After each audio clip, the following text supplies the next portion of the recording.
Good job, Sam.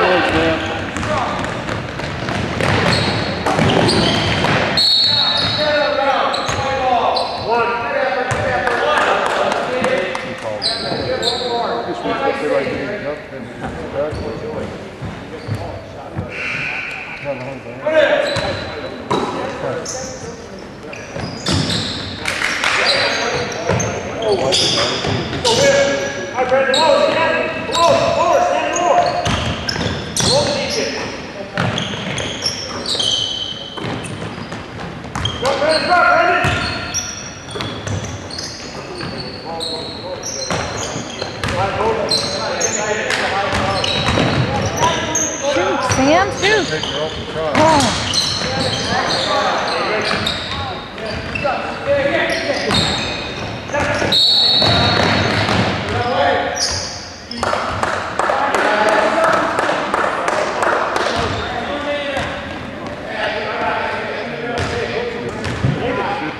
Shoot the ball, Nathan.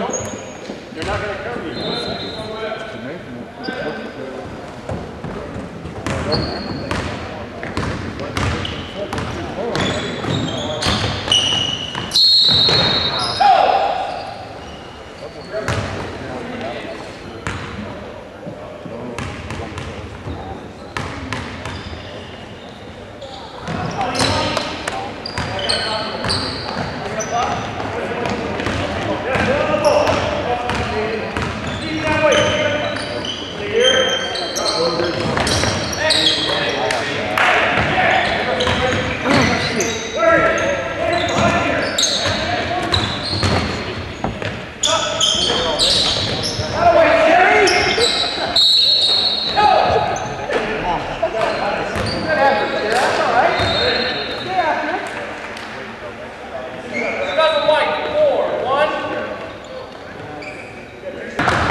One more white on the arm. Good job.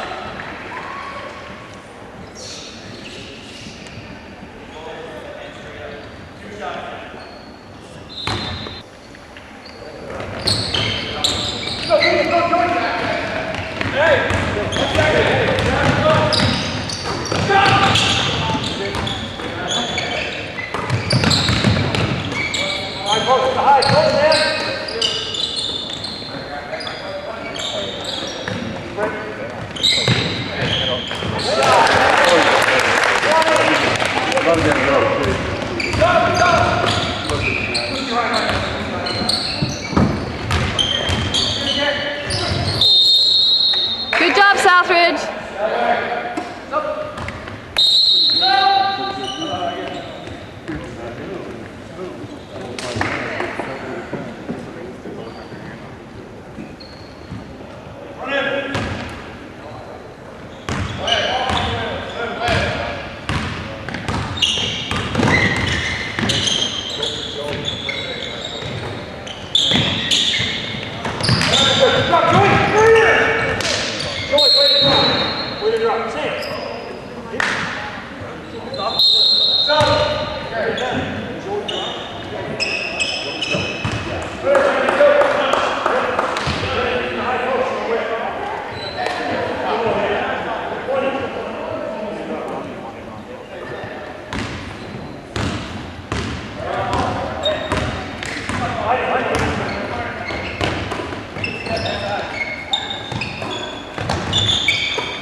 Oh, yikes.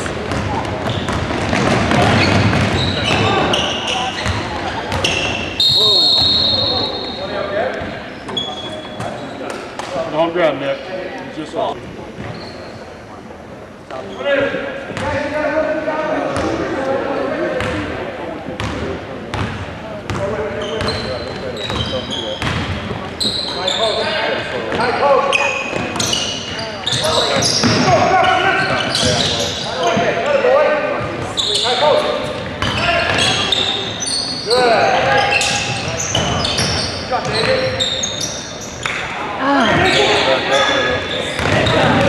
By the way, Nathan, good hustle, Nathan. Shoot!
Doesn't shoot much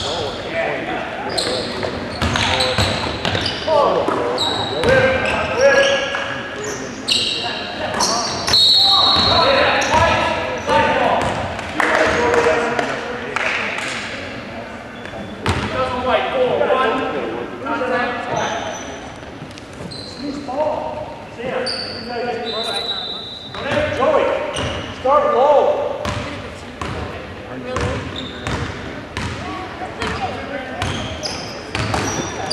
They might not think you go out there by yourself for that.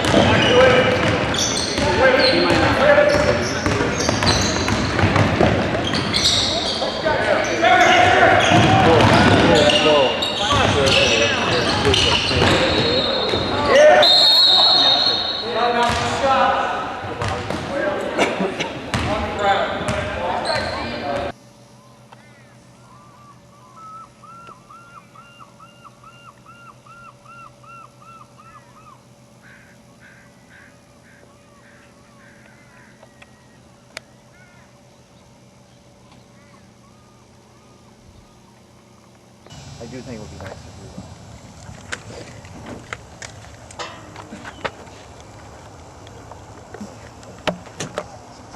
Well, I don't know that it's on. I'm just testing it. Yeah, it's on.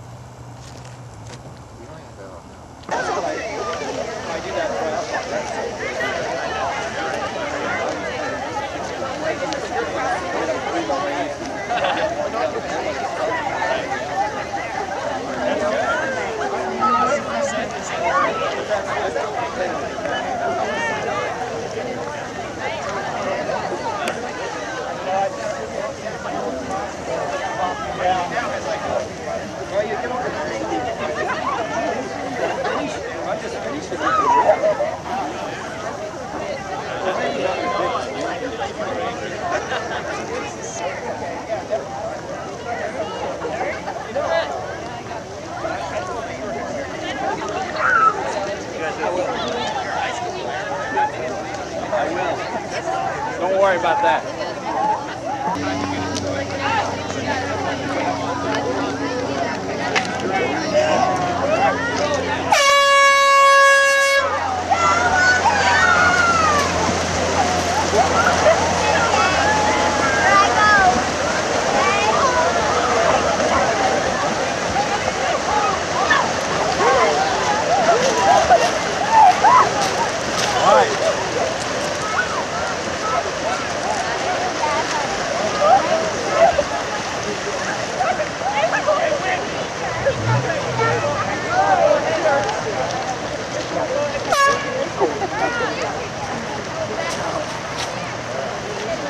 that out, kiddo.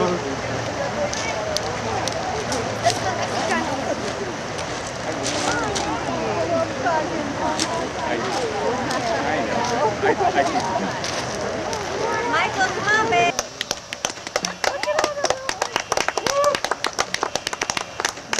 Hard right. Both of the way. Both do it. Right here.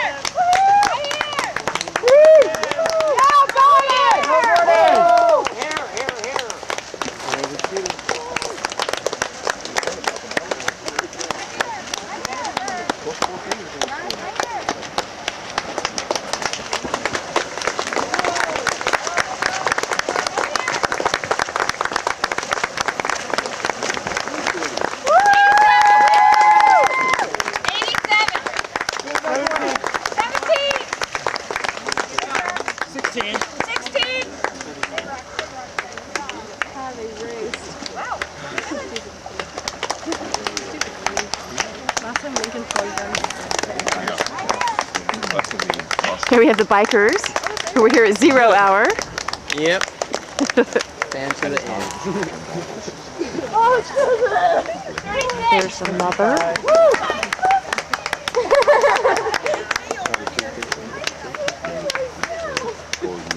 Good job, Aaron. And now we're at 21.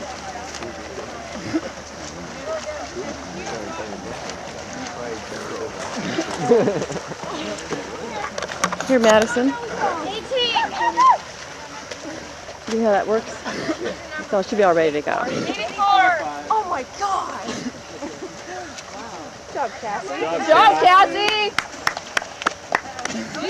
I was like hyperventilating.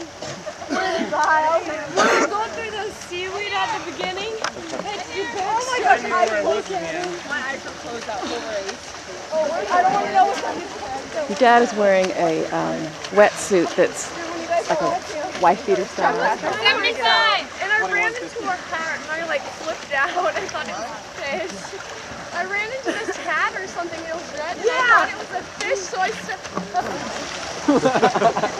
Took 2 pictures of it. What are you talking about?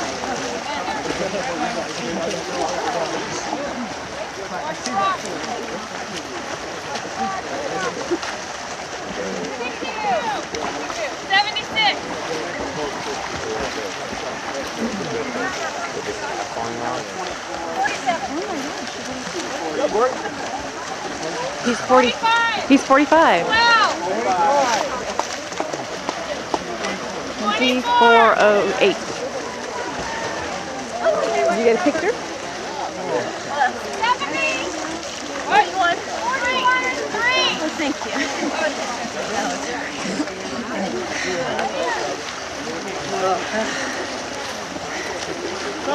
Some people pink. 24. 2. 39. Oh, 34. Sorry. They keep filming me? I think so. Now? First go. Him and Gordon supported Lincoln the past year. Our photo was like, he's up down the boat. Hello. What? Good. Nice.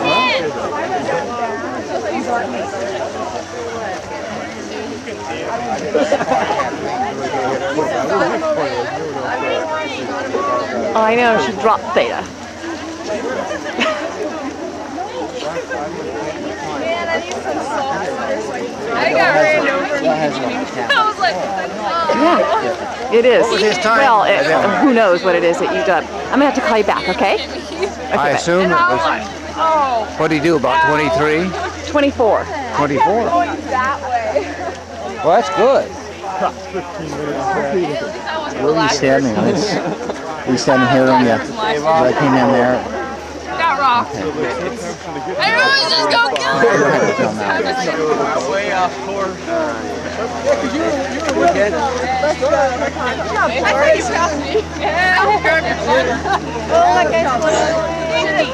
I beat Todd, man.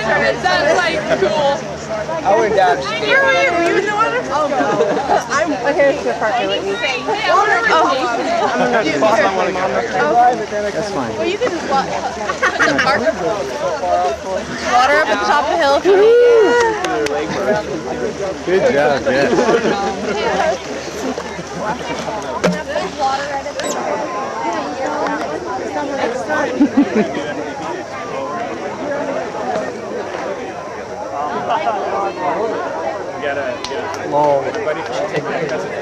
I can get you on your bike, Madison, to seize this opportunity. Show me your form. Come on, Madison. Come on, Madison. Show the form. Show the form. This is after I've crossed the finish line. Yeah, how was the race, Madison? Well, looking forward to the Pyrenees next year. That's right. You could have done this. Oh, I know. My dreams. It's so funny. He comes out of the water. He's like, "Did you get the time?" Did you get the time exactly when he came out of the water? No. Well, when they called out 45, I put the camera on the clock. Oh, you did? So I don't care. Did you get the time? Did you get a picture at the clock? Well, there were some people behind me at least. I want to go backwards.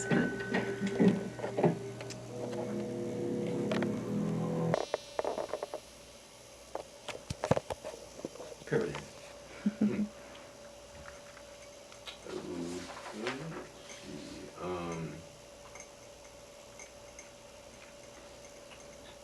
Were you a strict or lenient parent? Was I what? A strict or lenient parent? Was I? I was pretty strict. I was pretty strict. Did you treat any of your other children differently, or did you pretty much raise them all the same? No, the oldest child. We had 3 children, have 3 children, and he got the benefit of the strictest discipline. And the second one was a little girl, and while my son would hit issues head on, my daughter was a good deal more creative, and so she evaded a lot of the discipline. And then the youngest son, by that time I had concluded I'd probably been too tough on the first one, and then maybe a little bit too tough on the second one, and the third one had the least discipline.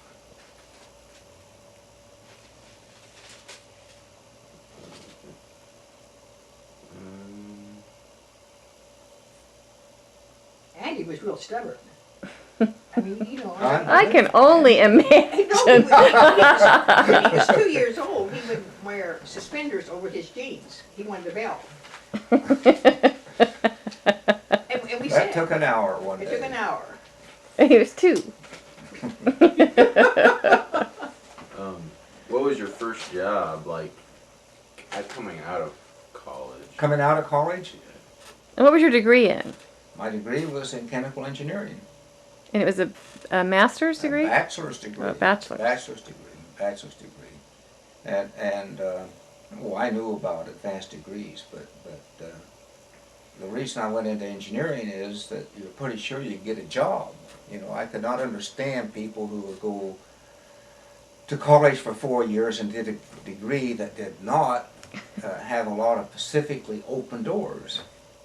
So anyhow, my idea of the reason for going to college was to prepare themselves to get a job that you know, had some challenge to it.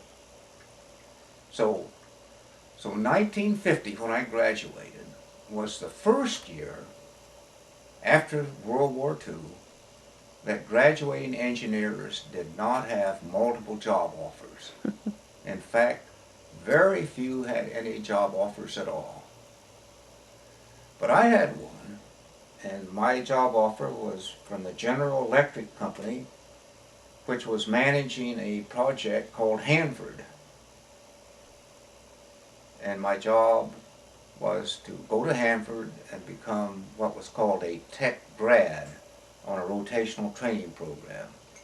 And what the deal was that you would work 3-month tours in various areas, and then after a year max would take a permanent position.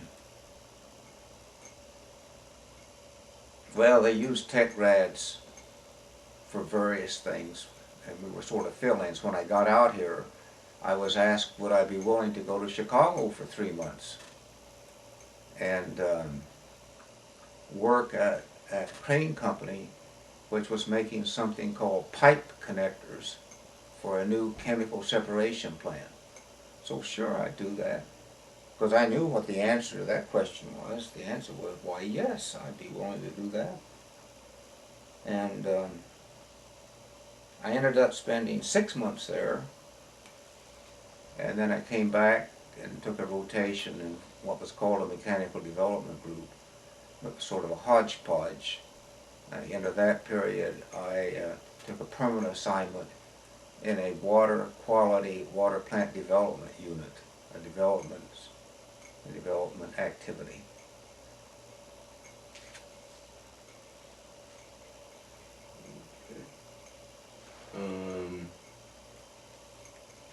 Was there any, like, one specific person that influenced you to go into that or do anything that you wanted to do? Like, was there any influential people in your life?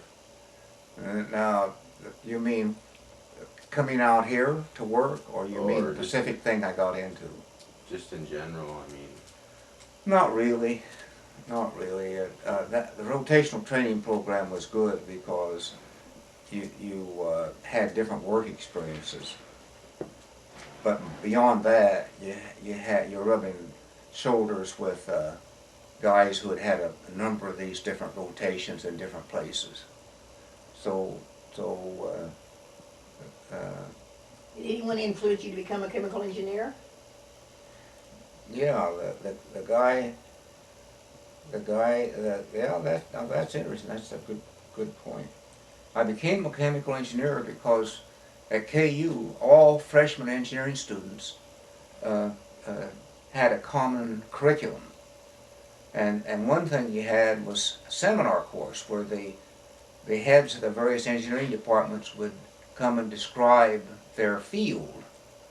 And the chemical engineering head of department came, and he told how tough it was to get through chemical engineering.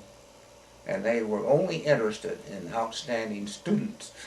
So it worked like a charm. I hate to say it, but he pretty well got the cream of the crop.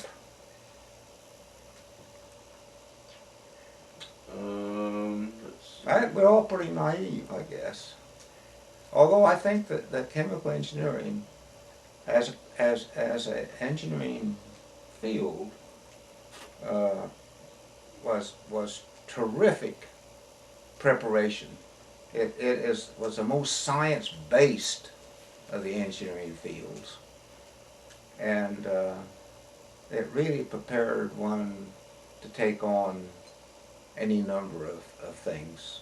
And I always felt my personal experience and an experience seeing other people at Hanford over the years that chemical engineering was a very, very good basic preparation. Let's see. How would you describe yourself politically? I would say that I would generally be described as a liberal Democrat.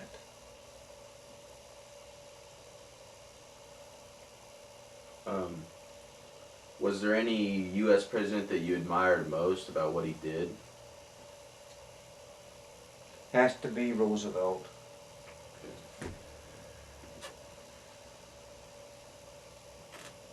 Really, I don't know, I never heard him described this way, but Roosevelt was I would summarize him as being the father, the founder of liberalism in the United States, political liberalism. And what Roosevelt would see is are the people in this country having problems? And if so, are those problems an area where their government can give them a helping hand? And that was pretty much the way I would explain it, his New Deal. Hello? Hi, did you just get home?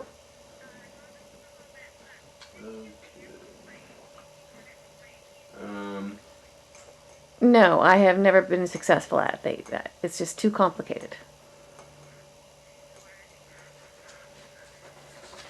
Just leave it, and I'll take care of that.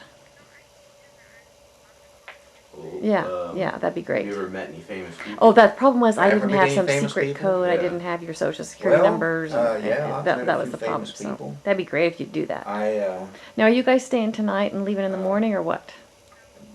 in 1992, Oh. I was a member of the Democratic I'm National sorry that we Committee do for a this, little while, That.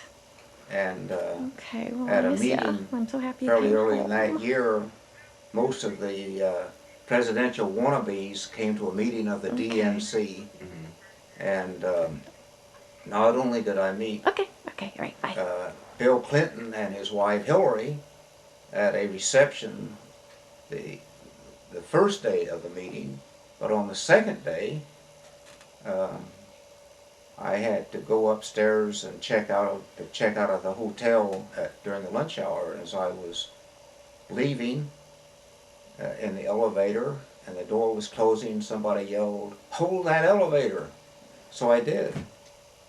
And so I rode from, I think it was the 7th floor to the lobby, alone with the two Clintons. I didn't know that. And she remembered him from just going through. Oh, the I said, I'm sure you don't remember me. I was at your reception last night. And she, oh yes, I think it was what she said. Yeah, you're from Eastern Washington. My And God. then it occurred to me, I was probably the only person who had been there with a scraggly gray beard. After I retired, I'd retired then, one of my things that I allowed myself to do was let my appearance change, so I didn't shed it. So anyhow.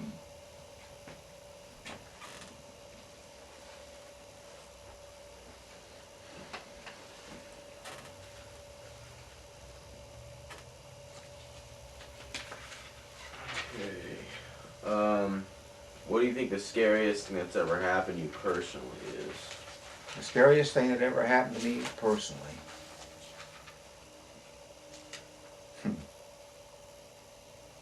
Well, you know, I don't know. I go back to when I was in high school, approaching 18, and I was certainly in favor of us winning the war, you know, no doubt about it. And I was willing to do whatever I had to do. But the idea of going into the Army or any of the armed services and getting killed, which was happening, you know, that was pretty scary. That was one of the most fundamentally scary things. Okay. What would you say the most beautiful place you ever visited has been, and why?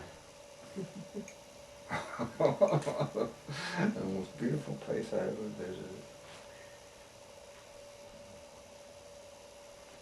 Well, you know, this sounds a little parochial, but I'd have to say park systems in the state of Washington.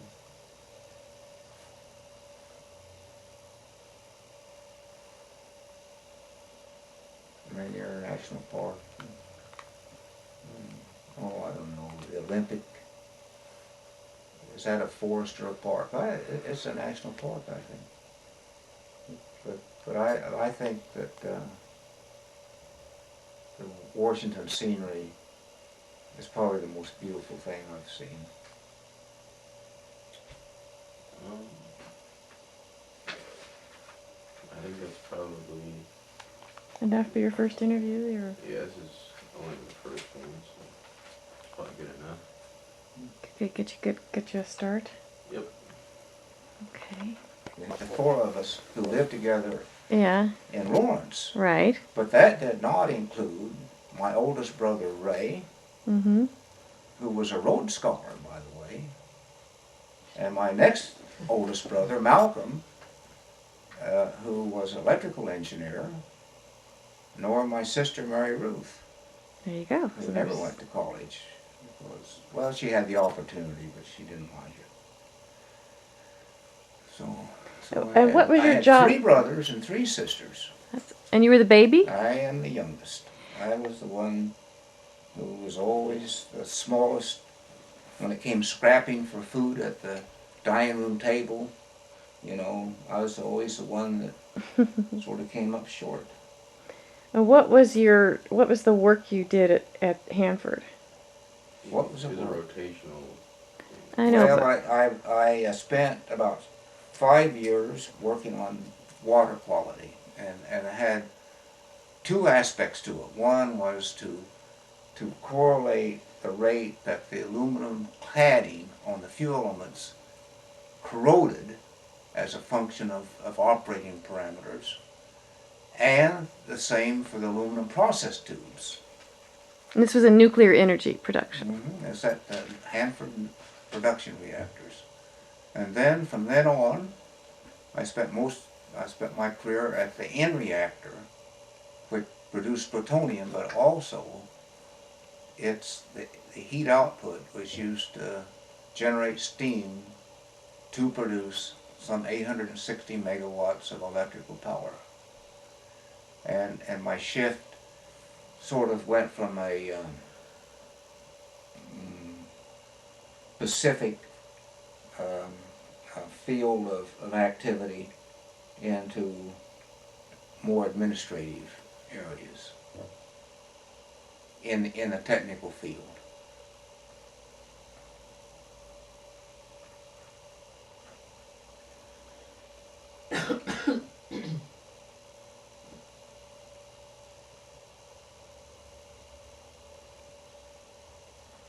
And the heart of my activities during most of that was administering programs associated with nuclear safety, environment, No, that's what you ran. Yeah, manager of nuclear safety.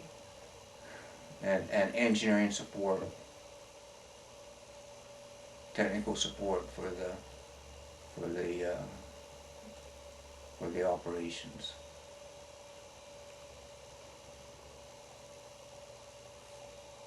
What about like the music and stuff? Is there no question about? What's your favorite style of music? What? What's your favorite style of music? Well, the only radio station I tune to is public radio. National Public Radio. So I like, when I drive, I like to listen to classical music. I You don't know anything enjoyed the about it. symphony last night. We went to the symphony, but I have no music. How about movies? Have you ever been affected by a film? By a film? Or do you remember like from your youth movies that you liked? What's that now? Or do you remember from your past, like when you were a kid or a young adult, movies that you had particularly enjoyed? Well, I enjoyed Bob Hope and Bing Crosby in their road movies. And before that, Bob Hope and the Cat and the Canary, which was I don't remember the plot anymore, but it was a thriller laced with comedy. So I liked Hope and Crosby, and Dorothy Lamour, by the way, if I remember back to those days. Do you remember the days before television? Do I? Yes. Yes, indeed. Yes, indeed. So did you listen to I can remember, I told you that in 1932, Oh, that's we right. went to a neighbor to listen to the election returns. I can remember a present to my parents from my mother's sister, the aunt that I later lived with for a year, they sent us a Philco radio, and that was just mind-boggling. And Do you the remember idea your that grandparents? Television was completely out of our experience. Do you remember your grandparents? The only grandparent that I ever saw was on my mother's side, my grandmother. But by the time that I met her, she was completely senile, and a very sad case. And she lived with that oldest sister that I keep referring to. But she had no clue as to who I was or who my mother was. That is sad. Very sad, very sad. What's up, Stan? Sam, isn't there a question about how he views his grandchildren differently from his children, or what's the difference in? Yeah, there's a.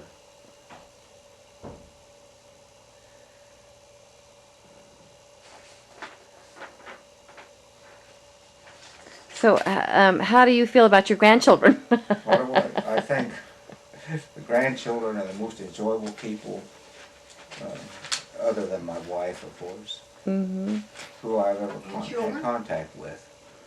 No, they're more fun than children, because with children you always felt the responsibility for bringing them up right and making sure that they had the right values and would work hard enough and all that.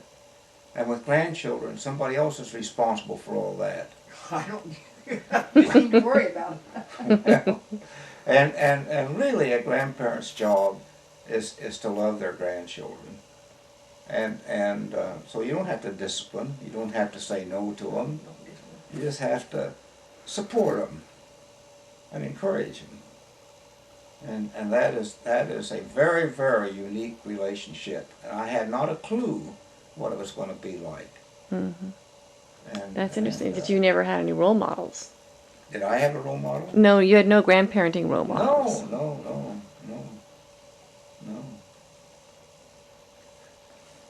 Now, one of my more interesting grandparents would have been my grandfather, had I ever met him. But he was a soldier in the Union Army during the Civil War. And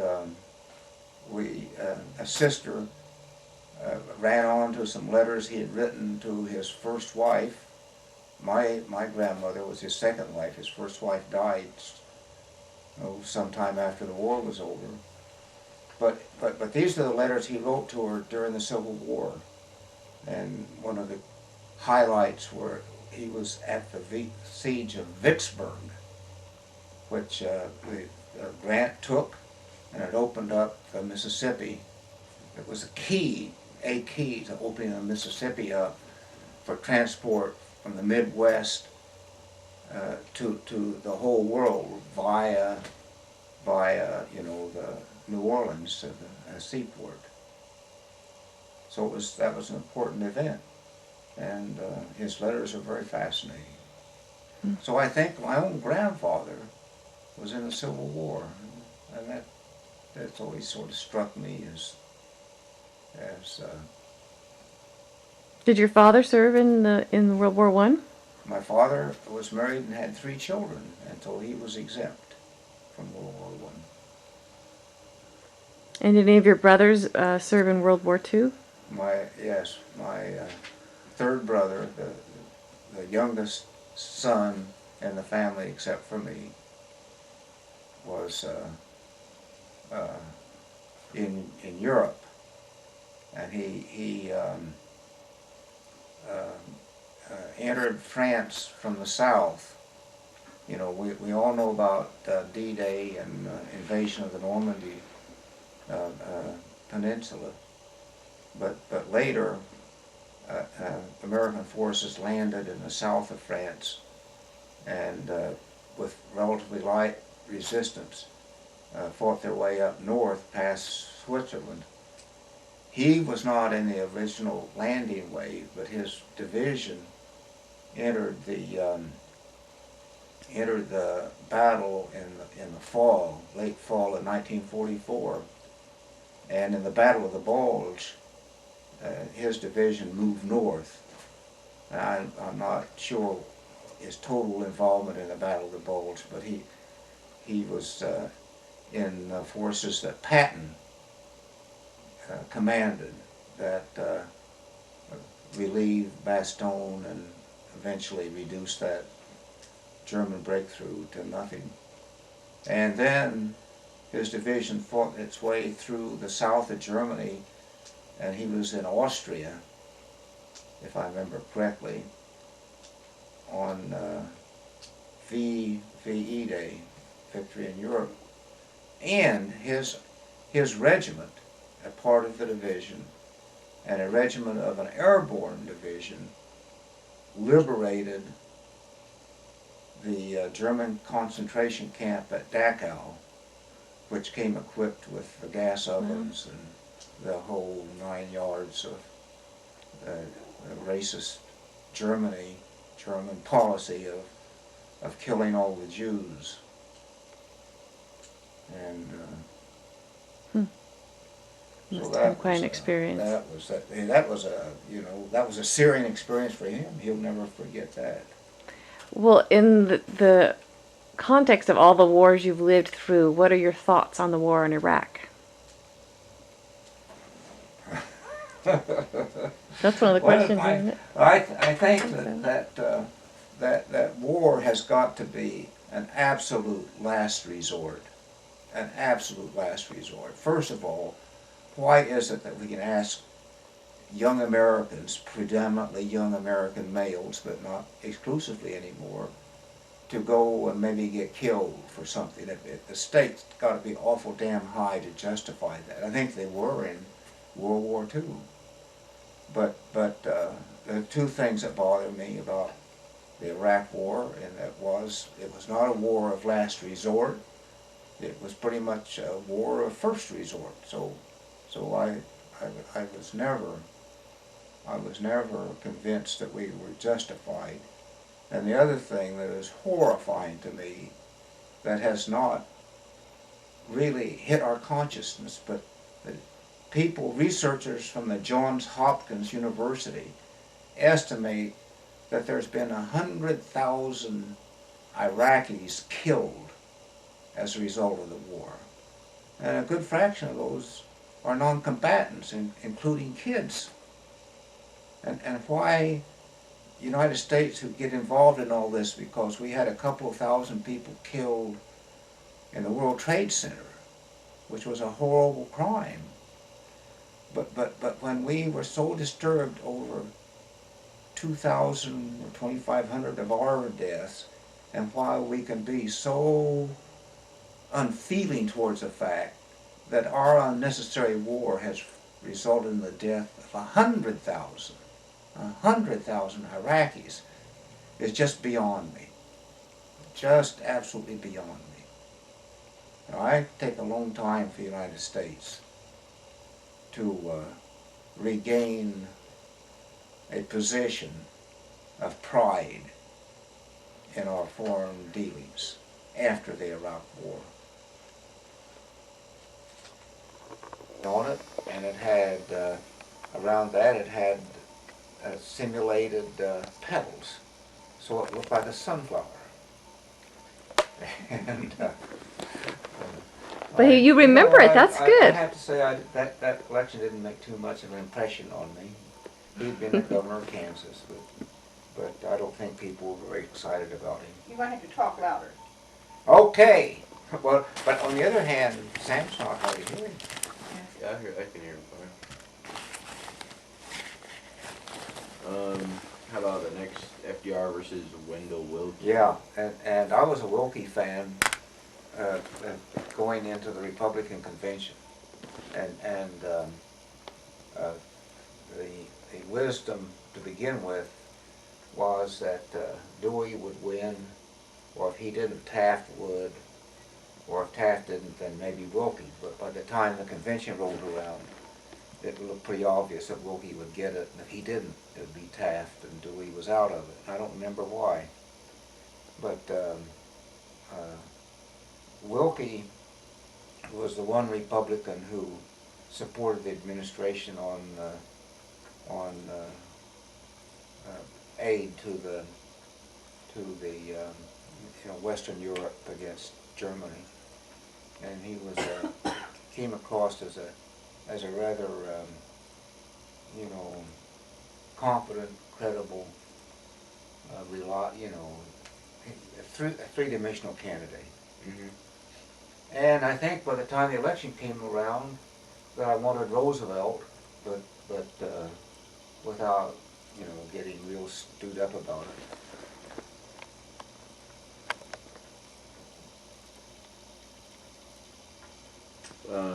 1944 FDR versus Tom Dewey. Yeah, and that was a summer that summer of 1944. Between my junior and senior year, I was in El Reno, Oklahoma, and they had come up the Rock Island Railroad came up to Wichita and recruited high school senior boys to go down and work as brakemen or switchmen or firemen at El Reno, which was a junction point. Two of their main lines crossed at El Reno, and they had a pretty good sized switching yard. So what would they recruit you to do? So that's just setting to the background. So what I remember about that campaign is writing 4 in 44, which is a fourth term in 1944. So that may not be the political insight you're after, but that's my most vivid memory of the 1944 election. Did you work? You didn't work in the campaign. No, well, all those box cars, or those several, or those few, however many it was, it had 4 in 44. Who knows? That may have started a tidal wave. Okay, 1948, Harry Truman versus Thomas Dewey again. Yeah, well, that was when I voted for Henry Wallace, because it just seemed to me at the time, and in retrospect, I still wonder if a different president might have been able to avert the Cold War. And Henry Wallace was a socialist party? Or Huh? what party? What party was Henry Wallace? Progressive. Progressive Party. Progressive socialist? No, it was not a socialist. I don't even know Henry Wallace. And I'm glad Well, Andy's not here. He'd been Roosevelt's Secretary of Agriculture, and then during the war he became a head of the, what was it? War Relocation Authority, WRA, which is the concentration camps for the Japanese.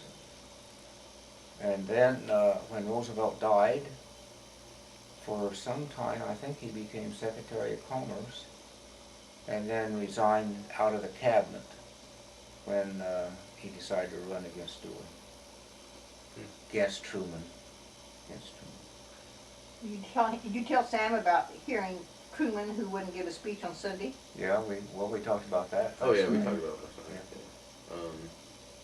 How about in 52 and 56 with Eisenhower and Stevenson? But I have to say, back in '48, I didn't plan to listen to the election very long, because the common wisdom was that by about 6 o'clock Central Standard Time it would be over.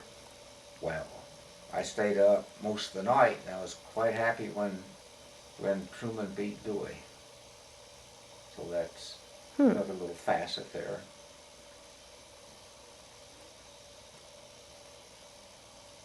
And I had no trouble voting for Wallace in Kansas, because neither Wallace nor Truman, nor even added together, had a prayer of a chance of carrying Kansas.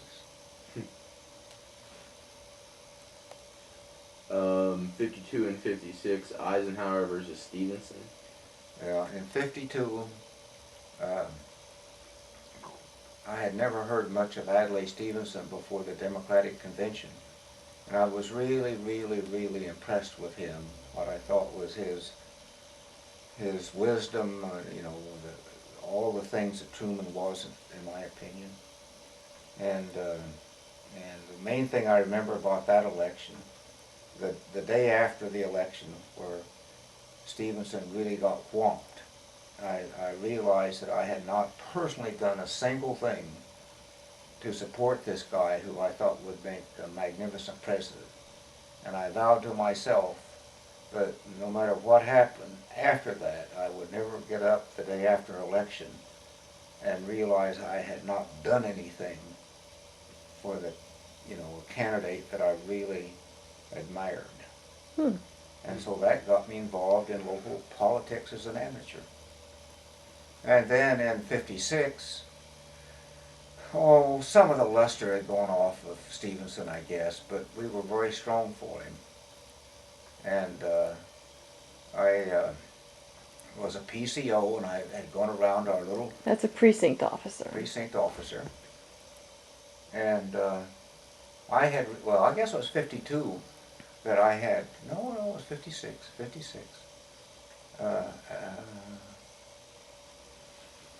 Well, you said you didn't do anything in '52, and I thought you did. No, I didn't do anything in 52. You just went to Democratic fundraisers. I didn't do anything. No, I didn't contribute a penny to anybody. And you were pregnant.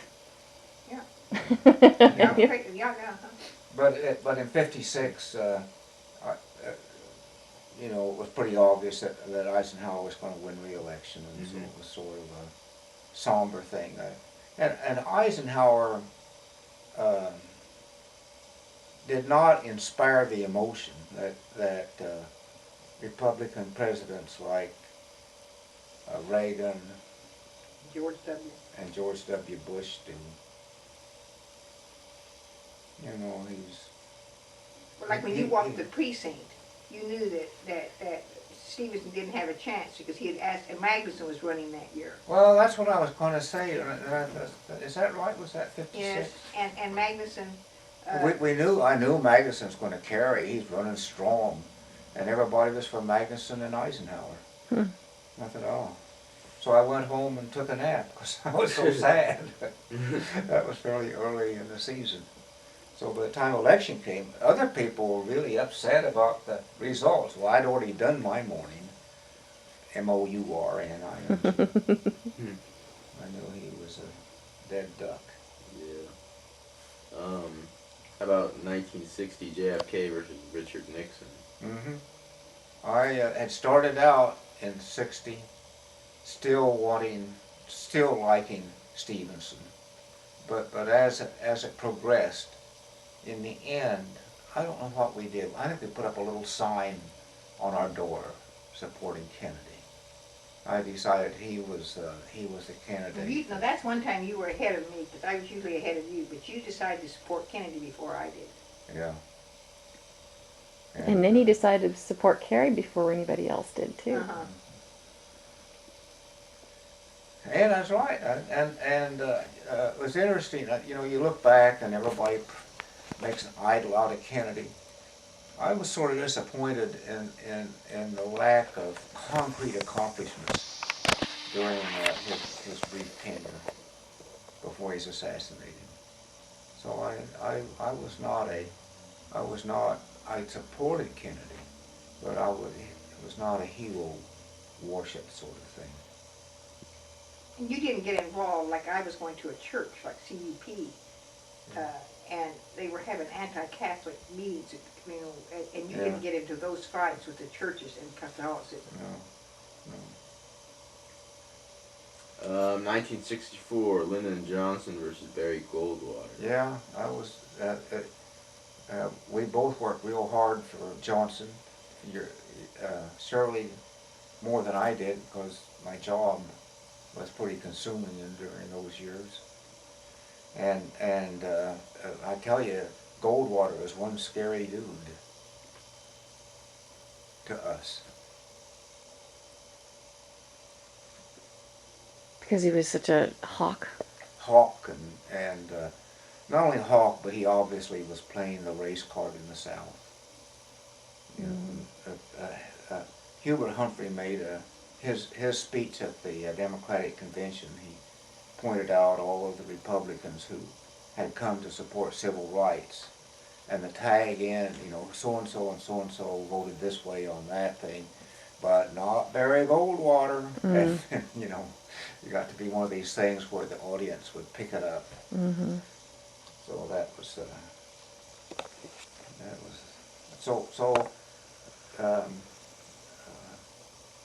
well, we'll come to 68. I mean, not, what am I trying to say? Yeah. What comes after that, Sam? Nixon and Goldwater. No, Nixon and Nixon and Humphrey. Humphrey. That's right. And I was for, I was the Benton and Franklin County chair for Robert Kennedy in 1968. And after he was assassinated, you know, what are we going to do? And I was not a fan of Gene McCarthy. There was something about him that bothered me. Then after the convention, which was disastrous. Well, the Kennedy McCarthy people got together to nominate him. And this is one of the few areas, the 4th District in Washington, for after the assassination, before the caucuses, the Congressional District caucuses to elect delegates to the National Convention, the McCarthy and the Kennedy forces coalesced and put together a slate of delegates to, you know, be anti-war and so forth. And we elected all of the delegates from the 4th District that were up, that could, you know, that were and on Rosalie Armijo, the first Latino delegate from the state of Washington to a national convention. One of the local delegates was a Latino, Hispanic, whatever, and he went to Chicago. In 72 was Nixon and George McGovern.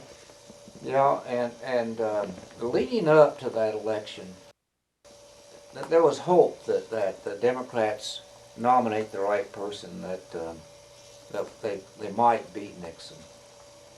But I was not an early McGovern supporter. I was. She was, yeah. But I preferred him to Nixon. Nixon scared me, and it was no great surprise when McGovern got swamped.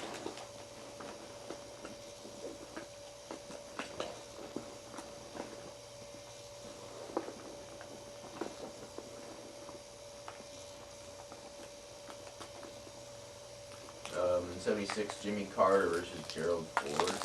Yeah. Jimmy Carter was not my favorite nominee. And what were the choices? And you were for Edward Kennedy. And Yeah, was that was Chappaquiddick time, wasn't and it? then Edward Kennedy, and you were so strong for Edward Kennedy over Carter, you made so many Democrats in Benton County mad. Because you supported Edward Kennedy over Carter. I didn't trust Carter.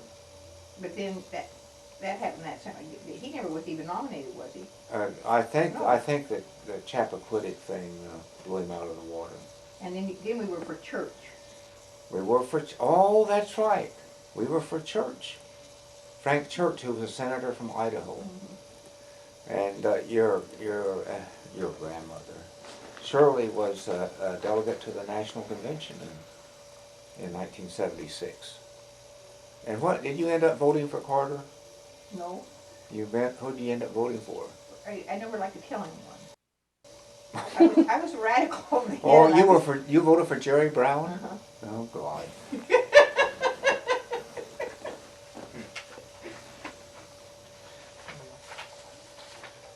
In 1980, Reagan versus Carter. You know, they're pretty informal groups, so you might want to take a look at and asking the question, you know, how do people dress? It's something that, you know, sometimes you don't think about. You think, I'm going to go do some speaking about United Way, so I need to look best. And you pull out the tuxedo and you get on and you walk into a group to speak in the Home Builders Association, and they're all getting ready to go out on the job after the meeting, and so they're all in steel-toed boots, and they've got hat hair from their hard hats and baseball caps and that kind of thing. That doesn't mean that you need to dress down, but just think a little bit about the environment that you're going to be going to and dress accordingly. And you can do that by making good early contact with whoever the point of contact is with the organization that you're going to speak to. I would imagine the CBC board is a little bit more formal. You're going to be having some